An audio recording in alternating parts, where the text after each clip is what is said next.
なんで死んじまったんだよ。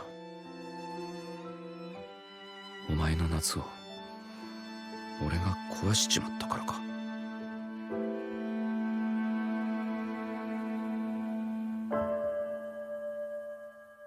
I'm literally gonna wait for you. And I see you're gonna be like, nah, I'm not gonna like it. I'm just keep watching. Just subscribe. And you think the clip gonna cut right here, but it's not, because I'm still waiting for you to click that like button. And the subscribe and the post notification button.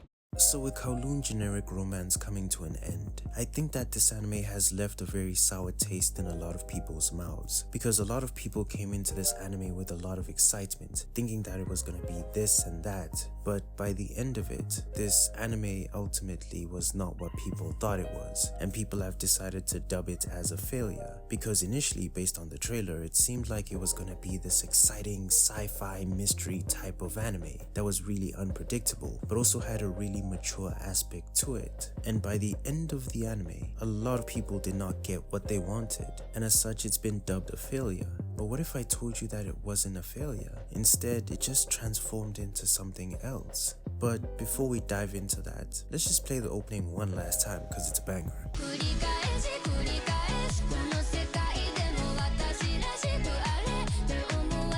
When it comes to this anime, it set itself up for failure because it basically promised to be this really exciting sci-fi sort of drama mystery anime, and people were really excited by this. But as the episodes started to pass, a lot of people started to notice that with each and every episode, the anime was falling short of what it was supposed to be. And by a couple of episodes, a lot of people had decided to give up on this anime because this anime had become really convoluted. I did a video on this and spoke about how it had a lot of good ideas, but it just couldn't execute them in the way that it was supposed to.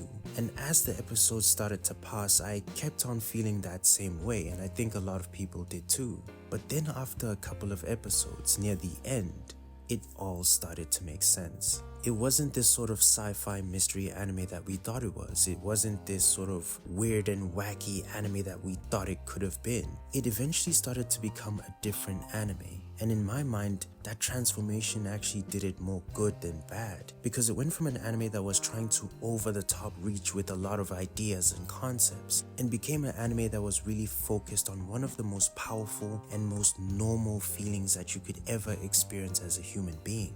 And that's regret, because later onwards within the anime, there's a lot of discussion about the feeling of regret. In fact, this entire place, Kowloon, is driven and runs on regret, because throughout the anime we saw a lot of characters deal with the issue of regret. They had decided to run away from their problems and go to Kowloon, and as such, Kowloon had become this sort of asylum for people who had regrets but could never face them.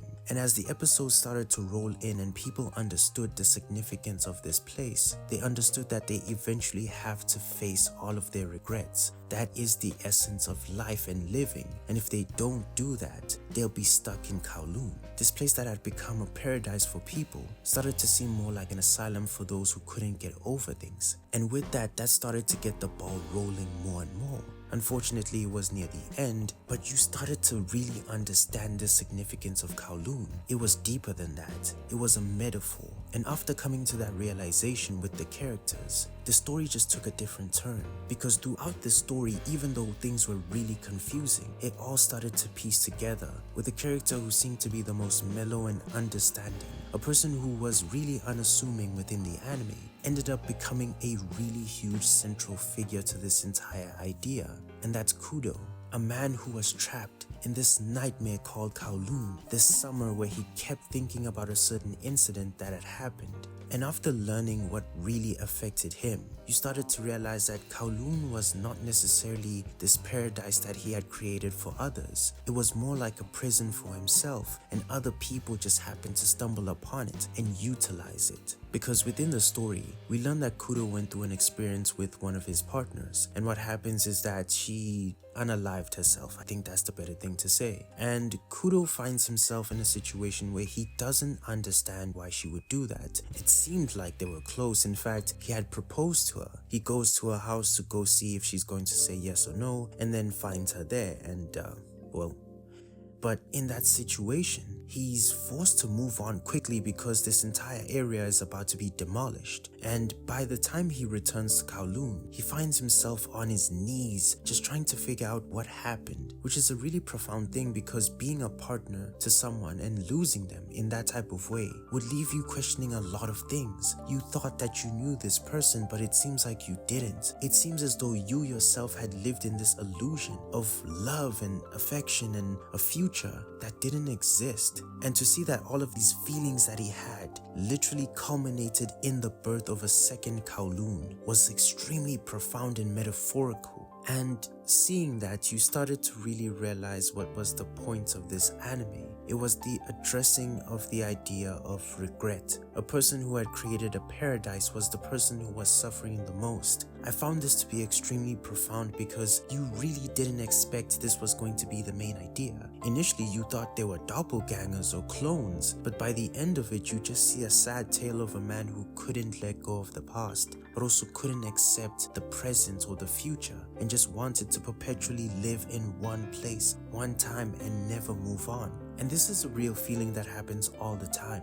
especially with people who have lost their lives. You kind of always hear that saying where people tell you don't do such and such because what about the people who you leave behind? Well, this was an anime that really discussed that in its own discreet and unique way. You kind of saw that he just couldn't get over the fact that someone that he cared about would make such a decision in his eyes. And before you knew it, he really wondered if he even knew her, which is why when he finds his new interest, she's different and he can't figure her out. Even though Kowloon is his own creation and the people there are his own creation, he couldn't create an exact copy of the person he lost because he felt like he truly didn't know her. And seeing this started to really tie together a lot of the loose ends within the story. Honestly, by the end of it, I think that there's such a profound addressing of that feeling. Because he felt like he let her down. He felt like he should have known more about her. He felt like he should have made a difference. But truthfully, when someone decides to make a decision like that or do something like that, it's beyond that person. And you really see how those types of decisions affect those that you leave behind, should you even try to attempt them, let alone actually succeed. And I found that this anime ended up being something a bit different than what people wanted, but it ended up being something good. And overall with this anime, I feel like it's something that you can take and learn from, because once you understand the ending, the beginning and everything you go through that just seems so convoluted, that just seems so bad, is actually really good.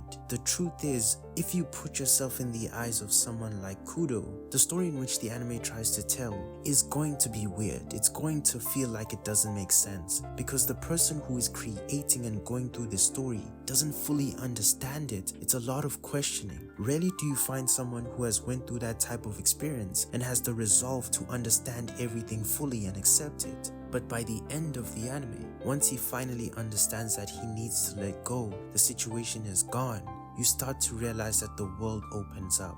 Now this could be a deeper meaning for a lot of things, but I don't want to go there. But it really was a powerful anime in the messages that it gave at the end. But to be fair, I have to be honest with you. I don't fully understand everything about this anime. There were points that seemed like they were illusions, but then by the end, I guess they're not. That's something that maybe is left for interpretation. I'm not sure where they decided to go with that, but unfortunately, because of what happens and the end kind of connecting the beginning and middle, it's easy to get lost and it's easy to criticize this anime for not being that good. And for that, I can understand if people don't see this anime that highly. But from my perspective, I think that this was a really awesome anime. I didn't have the best of times at times, but by the end of it, I think that when an anime is able to deliver such a profound and beautiful and strong message about something that's real, there's always something to take from that and value in that. And honestly, when it comes to anime, the real reason why I like watching anime so much and enjoy it is the feelings. It's sometimes the fact that you use these mediums as a learning process and a way to kind of deal with your own issues. And I don't want to get too deep about certain stuff, but when you see something like this, the feeling of regret be addressed in a manner like this, a real situation of losing someone in that way, and how do you go on with your life and what do you do next? It's something that I've never experienced, so I can't really talk about in a deep way, but I felt something. And for me, when it comes to anime, I value the feeling. And I feel like this anime really delivered a feeling at the end that is worth valuing and taking note of. So in my eyes, even though people might perceive this anime to be a failure, I think it's far from it. I think that by the end of the anime, it turns something that seemed to be a failure into a more profound conversation. And in my eyes, that's what I'd consider success.